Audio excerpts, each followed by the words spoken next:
This is a very important question regarding also the law, because we've had Professor, yes, on IBC, and the question also that I wanted to raise on Kindiki's regulation. Yes, that we need a new law. Okay. We need to come up with a new law, to push a new law for demonstrations. Why do we need a new law? Is it now that we, on the Public Order Act, will add something to it, on the Article 37 and Article 27 as well, and 37 is not sufficient? 24, yes, in terms of, and so you are right, but 24, not against the other people. Let me do, first of all, a rejoinder to what my senior colleague, Senator Morgan here, in the admission by the DCI when those photos were played out in the media. What we saw last Monday, the ball, is what made me feel like I needed to interrupt my colleague from saying there were no demonstrations, there were no destruction of property, there were no throwing of stones. As to a mix-up in the photos that went out and the actual thing that happened on Monday, we definitely cannot lie to the Kenyans who are all watching of what happened. And we should actually be congratulating the DCI for being a honest person by telling the public that, look, in the course of our placing on the media of the photos of the people whom we are looking out, we mixed up photos, and that is exactly what he said. So we can't castigate and say that he lied, he's incompetent, and he should have resigned when he is correcting a normal error just like any other person. In fact, that is someone who is supposed to be applauded for being honest. But we saw the IG really coming up and supporting this particular mix-up. No. He said, of course, those photos, even if they were taken in different times, those matters are alive. I get you. You which got is it. True. Which is true. Yeah, but that is purely out of context. But he's saying, look, a crime is a crime. It doesn't matter the time that was committed. If it was a crime at that time, during demonstration, you throw stones and you injured someone or you destroyed someone's property. If it is a case that is live, it's live. But now you are saying, I'm asking the DCI is saying, we posted the wrong photos for the wrong story here. Still for the IG, because I want to take you on that as well. If now you're in court and you want to tell me these photos are admissible for that particular matter, if it's for these demonstrations, no, it is not. And that was a disclosure. Yeah, they have no relevance. That's what I'm saying. A disclosure on the part of the DCI. Yeah, that's what I'm saying. How can he go full steam ahead and defend that? No. The wrong thing is, and where I have a problem is for senior counsel to say that he's castigating the DCI for admitting there was a mix-up on the photos. But the fact is, people throw stones, people destroyed people's property, and people committed certain crimes which they are being pursued for. And that is a fact. We wouldn't now lie to say that that was wrong. That is where I had a problem with. But as to the relevance of the comments by the IG on the relevance of these photos before a matter in court, as he says, they have no relevance at all. They are not in context. Thank you. But the DCI was saying, look, guys, I made a mistake. This is not for this particular case, but for a previous case that was there. That is the only issue I had with the senior counsel on that one. Okay. But otherwise, there were demonstrations which were not peaceful. And that is why we are saying, let's not allow people to come and destroy people's property. Do we need another law? Number two, I'll come to the law later. Okay. Let me just deal with the story about the IEBC. One of the reasons why we amended on the floor of the House the provision requiring the Parliamentary Service Commission to give us one person to the selection panel was to protect the independence and the role of Parliament in sending out two people to the IEBC selection panel. That was a position that was informed by the desire to have Parliament as a representative of the people, both in the ruling coalition and the opposition at whatever given time, to participate. It is well justified. It was justified on the floor. It was agreed upon. When a proposition was made now to enhance an additional number to take away from the interreligious group, it was defeated on the floor of the House. And that is why the committee report was passed in the context of the proposal which I made after the need to bring into the parliamentary So service was there commission any a undue pressure second- that was not meted at on all, you? not at all. I mean, a committee report is a committee report. That's A committee report is a committee report. We sat as a committee and said, look, we are going to lose the role of parliament if we allow Parliamentary Service Commission to only send one instead of two. That was agreed upon. So there was no pressure. And as he's aware about, I mean, he's a former chair of JLAC, and it was during his tenure, by the way, that JLAC was robust and have picked up from where he left. He's guiding me. He's played a big role in the performance of JLAC, where I am currently chairing.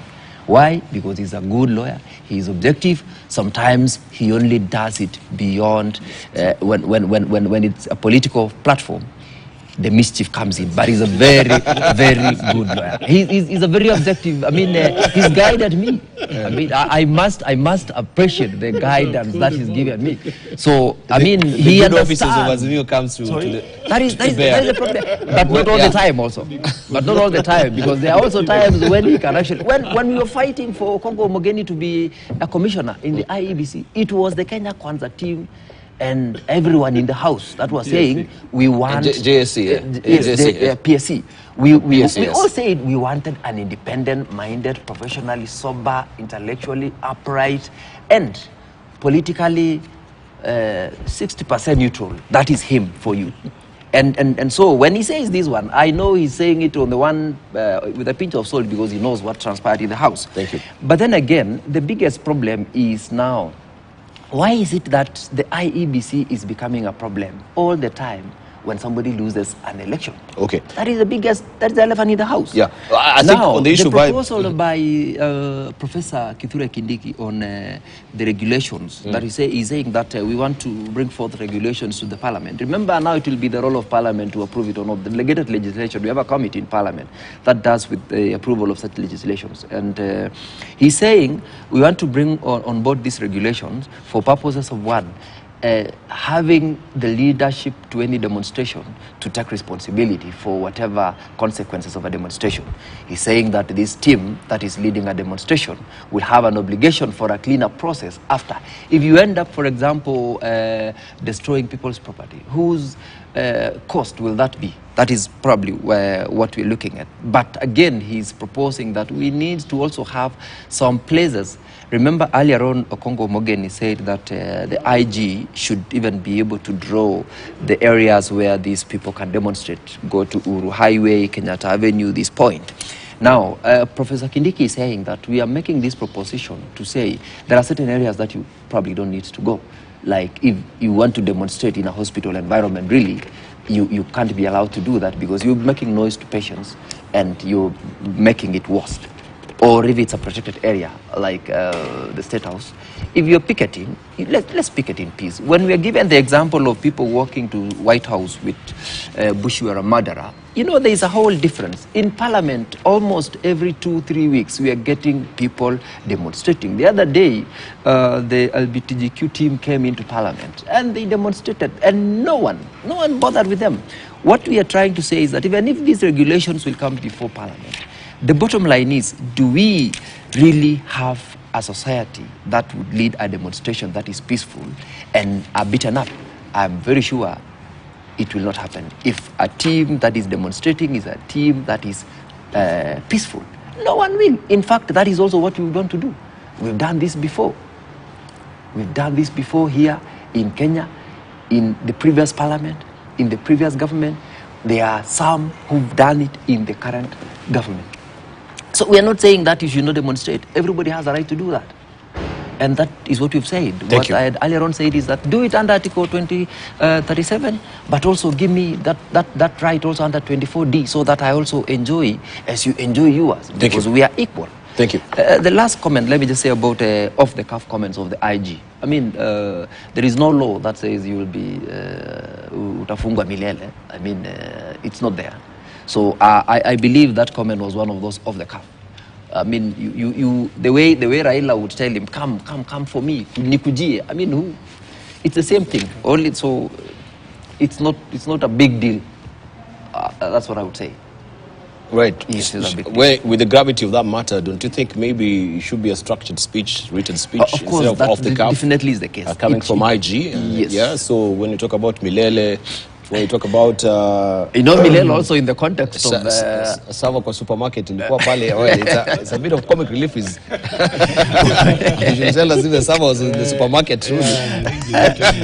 But aside with that, yes. Okay, you wanted to finish? Yes, I wanted to finish and say, it's also important sometimes to... Let's not... Mandago says, tusiweke kitu kwa... Kwa roho. Yes, let's put it off. So there is a reason why I'm saying it's one of those off-the-cuff comments. But I would actually propose that whenever you're making such national and very serious issues and addressing, it's very good to do a structured speech so that you do your speech and comment. And you can be accountable actually afterwards. That's this is my written speech. I don't think I said anything. Yes, but the unfortunate, the unfortunate thing, Dibal, is the tone of the speech. Like I've listened to Mother Karua talking. I listened to Raila. Don't speak with a lot of bitterness. This is politics. You have lost. Accept and move on. When you see someone speaking with a lot of bitterness, issuing threats to the presidency, to the president, telling us the stories that we know with a lot of bile, it loses the meaning of it being a competition that you lost. Thank you. Let's hear from Mokale Mulu.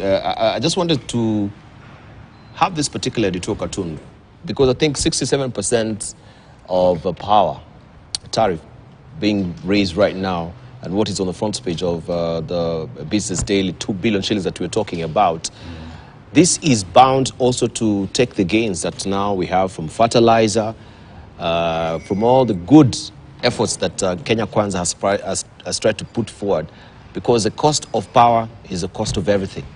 Everything is predicated on the cost of power. How did we get ourselves to be here?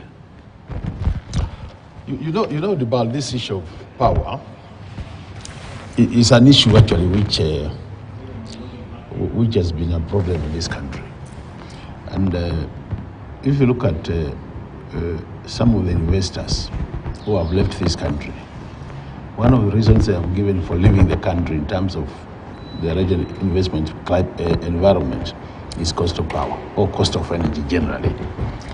And what that says is cost of energy is such a critical input into any production that anytime you want to think of changing that position, either you want to increase the cost, you must do a lot of analysis, and more so looking down at what are the trickle-down effects of that increase. And what we have realized is that as usual, this matter is being taken very casually. Yes. By the Kenya Kwanza government, very casually.